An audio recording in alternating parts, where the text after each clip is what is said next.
Assalamualaikum warahmatullahi wabarakatuh. Waalaikumsalam warahmatullahi wabarakatuh. Bagaimana kabarnya? Alhamdulillah. Walaupun sekarang sedang masa pandemi, kalian harus tetap belajar dengan sebelum kita memulai pembelajaran, kita berdoa dulu ya. Silahkan ketua kelas untuk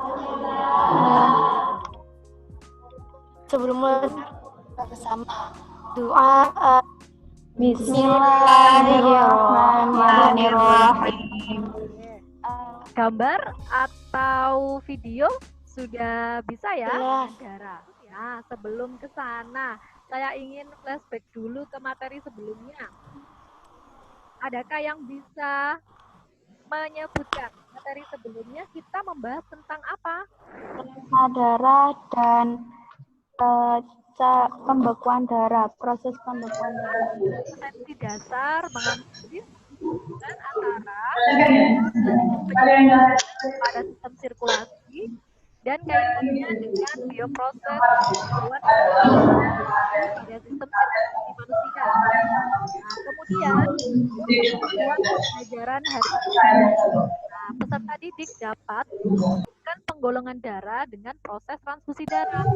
Sampai nanti harapannya bisa pengetahuan yang sudah kalian peroleh tentang penggolongan darah itu bisa dihubungkan dengan proses transfusi. Sebelumnya, kira-kira ini gambar apa ya?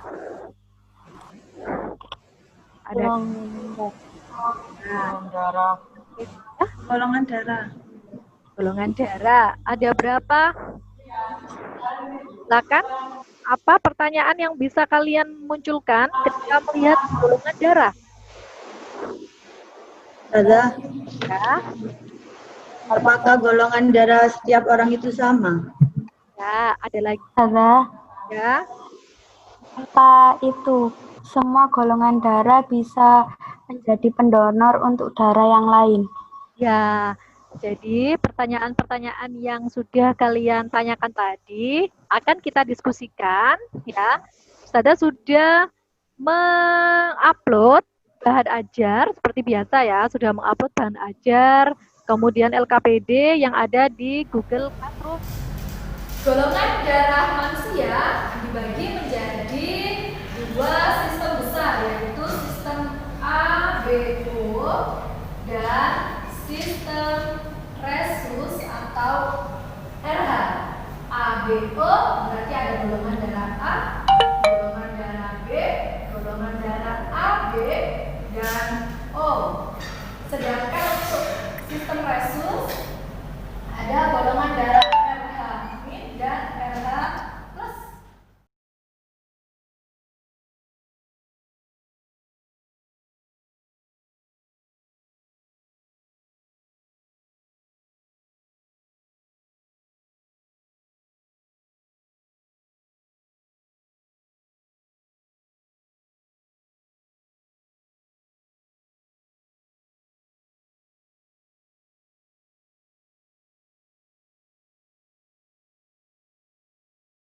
Saya sudah.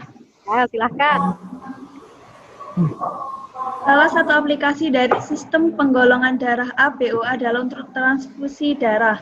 Lengkapilah bagan hubungan transfusi darah di bawah ini dan tuliskan mana yang dimaksud donor universal dan resipien universal. Pada gambar di atas bisa diketahui gambar 1 dan 2 adalah golongan darah A. Terus nomor 3 dan 4 adalah golongan darah O, dan nomor 5 dan 6 adalah golongan darah B. Sedangkan nomor 7 dan 8 adalah golongan darah AB. Dalam gambar ini dapat diketahui donor universalnya adalah golongan darah O, yaitu nomor 3 dan 4, di mana bisa mendonor darah ke golongan darah A, B, dan AB. Sedangkan resipien universalnya adalah golongan darah AB, tepatnya pada nomor 7 dan 8. Pada gambar tersebut bisa diketahui pada golongan-golongan darah AB bisa menerima darah dari A, B, dan golongan darah O. Terima kasih.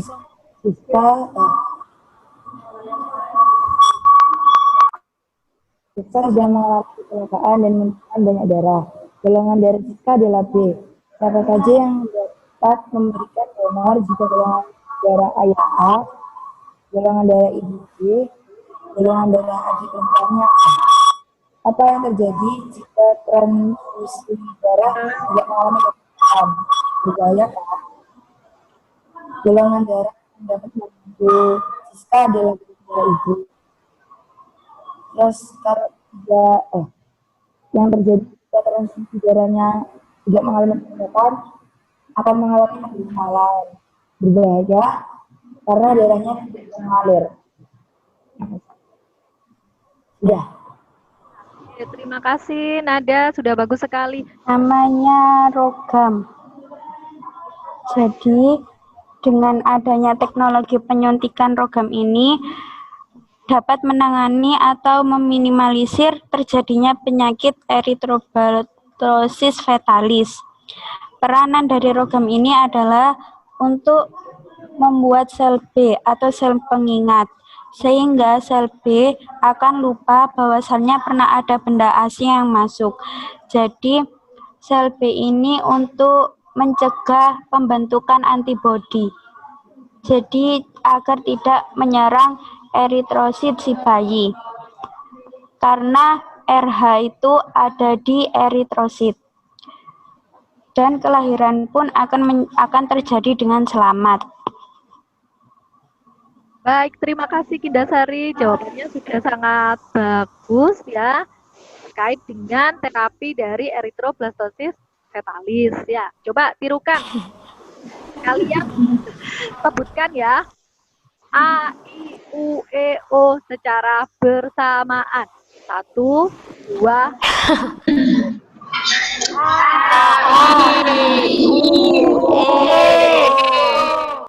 Jadi kesimpulan di sini sekarang kita mempelajari tentang golongan darah.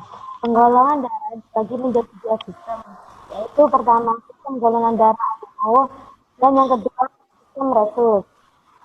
Yang pertama golongan darah O dikelompokkan berdasarkan jenis aglutinogen dan aglutinin di dalam darah. Dan yang kedua sistem Rhesus di atas 2 jenis, yaitu golongan darah RH+ dan golongan darah RH. Hari ini kita sudah belajar tentang penggolongan darah, baik itu darah yang bisa mendonorkan dan darah yang bisa menerima. Baik, terima kasih. Apa aplikasi belajar golongan darah dalam kehidupan sehari-hari? Adakah yang bisa memberikan? Alia. Ya, Alia silahkan. Nah, dengan mempelajari golongan darah, itu akan bermanfaat. Misal, ketika terjadi kecelakaan dan ternyata sang korban itu diindikasikan kehabisan darah dan membutuhkan transfusi darah. Nah, maka dengan mengetahui pelajaran golongan darah ini, kita jadi tahu termasuk golongan darah apakah korban tersebut dengan melihat ciri khas dari golongan-golongan darah dan golongan darah pada korban tersebut. Seperti itu saja. Ya, terima kasih Alia. Baik. Nah, kalian akses Google Classroom-nya ya. Kalian akses Google Classroom-nya. Nanti di situ ada soal post-test. Silakan kalian kerjakan. Soal post-testnya hanya 1 jam. Rencana pembelajaran selanjutnya nanti kita akan membahas tentang peredaran darah. Ya, bagaimana darah itu diedarkan mulai dari jantung sampai ke seluruh tubuh dan kembali lagi dengan mengucapkan alhamdulillah bersama-sama. Alhamdulillah. Oke, terima kasih atas perhatiannya. Semoga kalian dalam keadaan sehat selalu ya sampai nanti. Amin. Assalamualaikum warahmatullahi wabarakatuh.